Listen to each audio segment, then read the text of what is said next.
Hey everybody, we're back here at the most beautiful hair salon and we're going to get a haircut. So let's go in. Thank you.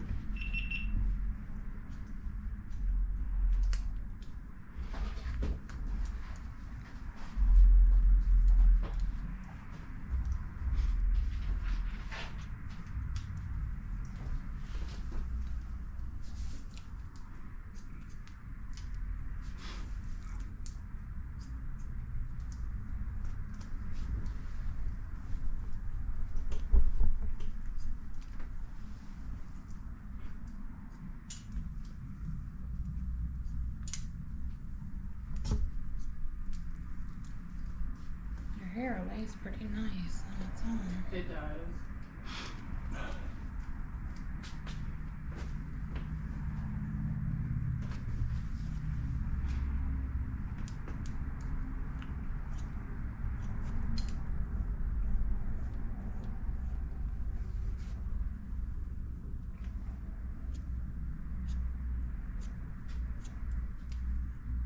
How long have you guys had this shop?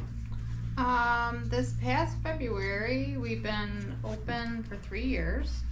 Wow. Yeah. A 20-year dream of opening the salon, and it finally came to pass. Well, that's good. Yeah. That's really good. Yeah, we made it through COVID, and we made it through shutdowns and the economy, and last August we paid it in full. So. Well, that's quite a feat. Doing very well. Yeah, you really are. You're doing very well. A lot of businesses cannot say that, you know. There's so many of them that's struggling. Yeah, a lot of praying. I really have a strong faith, and I feel like that had a lot to do with it.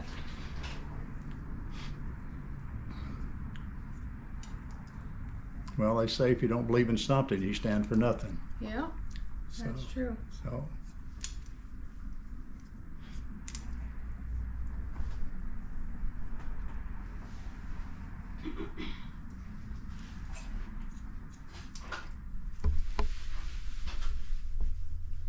Yeah, we're looking to maybe buy a second place in the next year or so.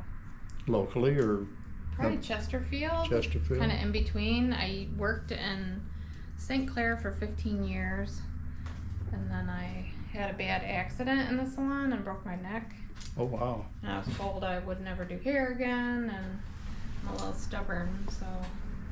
Yeah, I was told a few things and I tore my hand up. I don't remember what they were, but I did what I wanted to. Yeah, same here. Yeah. I was like, I'm not done.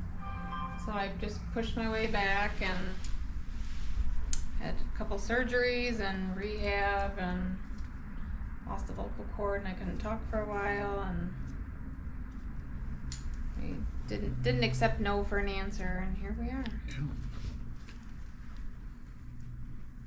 Yeah, I remember I had the accident with my finger. I'm right-handed. I came out one finger on my right hand. I am right-handed, and I was 22, 23 years old, 20 years old. Young. And everybody told me I'd go hunt you a lawyer and get disability, Social Security, and I don't know what else they offered up. And I thought, well, I don't know of anything that buys that I want.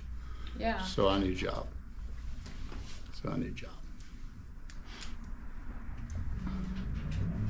Left that factory, went to the post office, hired in as a temporary Christmas help, and spent 39 years there. Oh, wow. Yeah, so.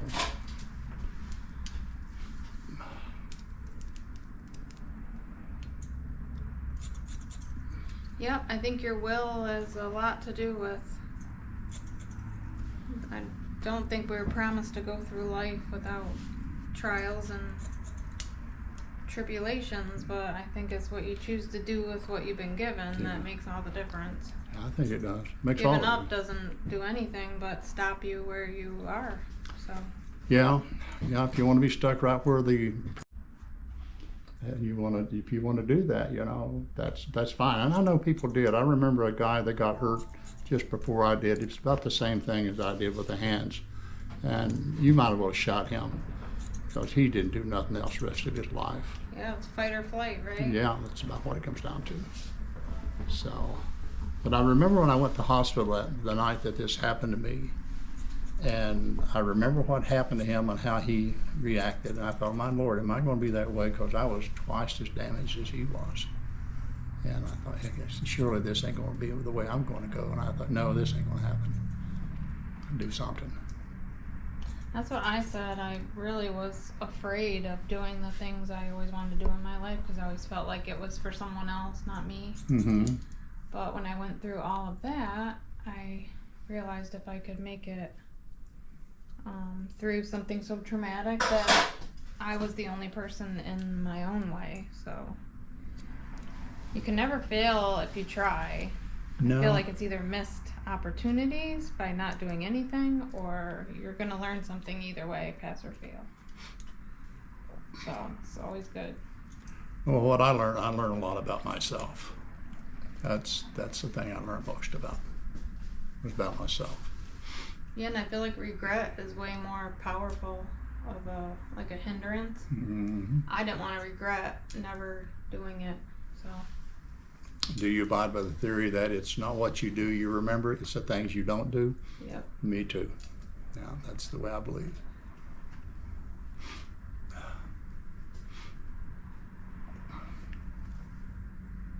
Yeah, someone told me you can be dangerous for the right reasons or the wrong reasons. It's your choice.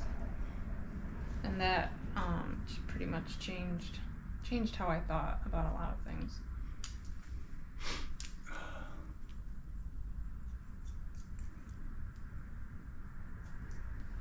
So it's pretty cool. Well, I'm happy where I'm at. I don't know about everybody else, but I'm happy where I'm at. Yeah. Still here. Mm-hmm.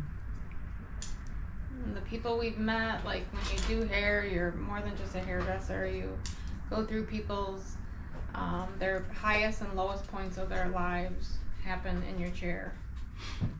Because you usually need your hair done for everything, whether it's a wedding, a birth, a vacation, a death. You counsel people. Like I always say, hairdressing is like, it's a cover for actual ministry, because I feel like we minister to people more than we do their hair. Really? Yeah. Yeah. Well, I don't have that personal connection with people. I never did, and it was never in me to be that connected to people. I think my career probably had a lot to do with that. Mm-hmm. Yeah. Took up a lot of your time. It took up a lot of time, but I worked as a supervisor most of my working life, and then you don't get close to the people you're responsible for. And so I knew about some of their problems, but I didn't get involved with them. Mm-hmm. You know, it was not a good look, I don't think, right? At least of all, I didn't think so. So I never got too involved with them. Mm-hmm.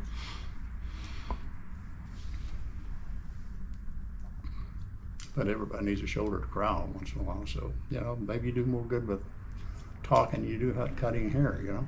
Mm-hmm. Yeah, you sure do.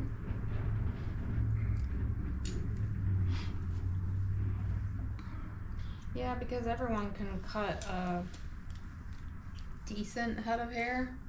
I think what makes your appointment either something you remember or just my haircut was okay was the full experience that you got while you were there. Well, I'll tell you the one thing I remember about when I came here the first time and Carly cut my hair. I walked in cold turkey and got the haircut.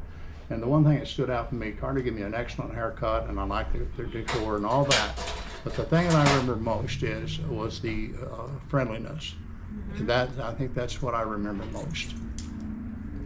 You know, it was, you would think I'd been here a million times, and Exactly. it wasn't, that's not the case, but that was the one thing I remember most about coming here. That's awesome. I went back to school and started teaching cosmetology, and that's one thing I teach my students, that your career is 75% your attitude and what you put into it, and like 25% skill, because the more you do something, the better you automatically will become. And hairdressing is about repetition over and over and over again. You might do the same type of haircut, but if you don't connect with anyone on an emotional level, where you stick out of the crowd as somebody different, then what's going to stop them from going down the street to the next person who does an okay haircut? Yeah. So our mission statement here is that we're trying to motivate and empower women to dig deeper and to find that beauty isn't just skin deep. It starts with how you feel about yourself.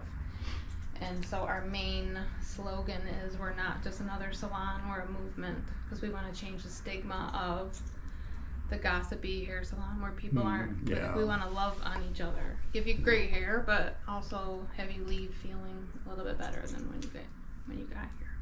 Oh, that's a nice day. That's a nice day. And that is a pretty good haircut. As long as I trim around your edges, you'll be back together.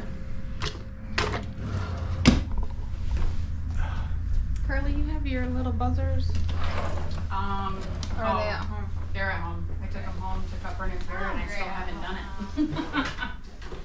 it. So yours would even be faster to grab anyways, because then you got the cord and all that stuff. Yeah, for sure.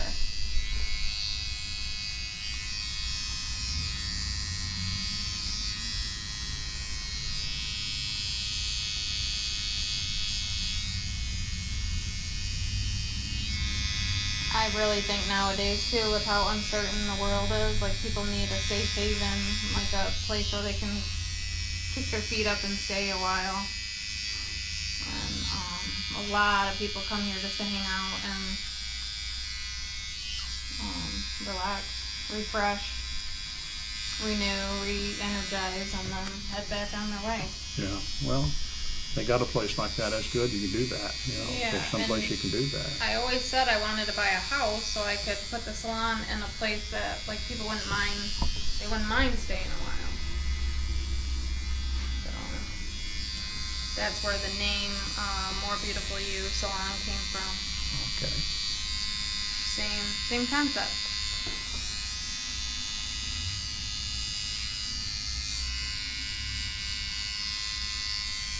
So what church do you attend?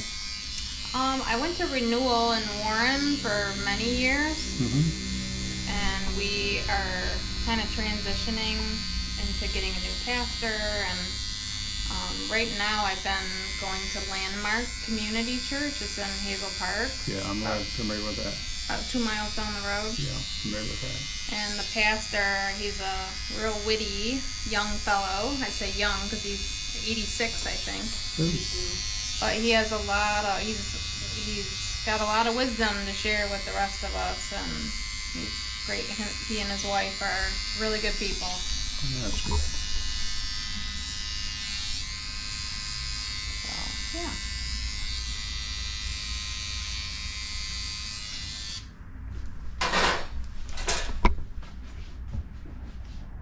That looks pretty good. Yeah, that'll last about 2 weeks. Yeah, right? Maybe right here is a little bit. No, that's okay. Not too bad. Not too bad. Maybe touch your eye.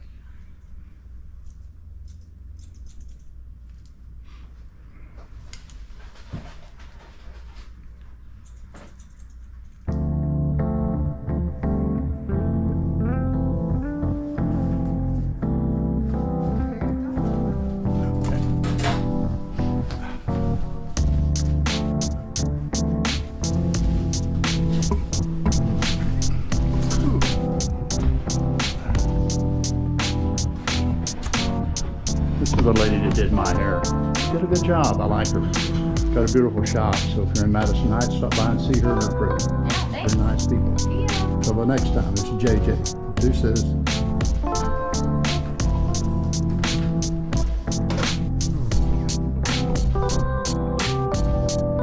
Pretty cool that you do that. I love it. Yeah. I love it. I love it. My granddaughter, Jamie Nichols.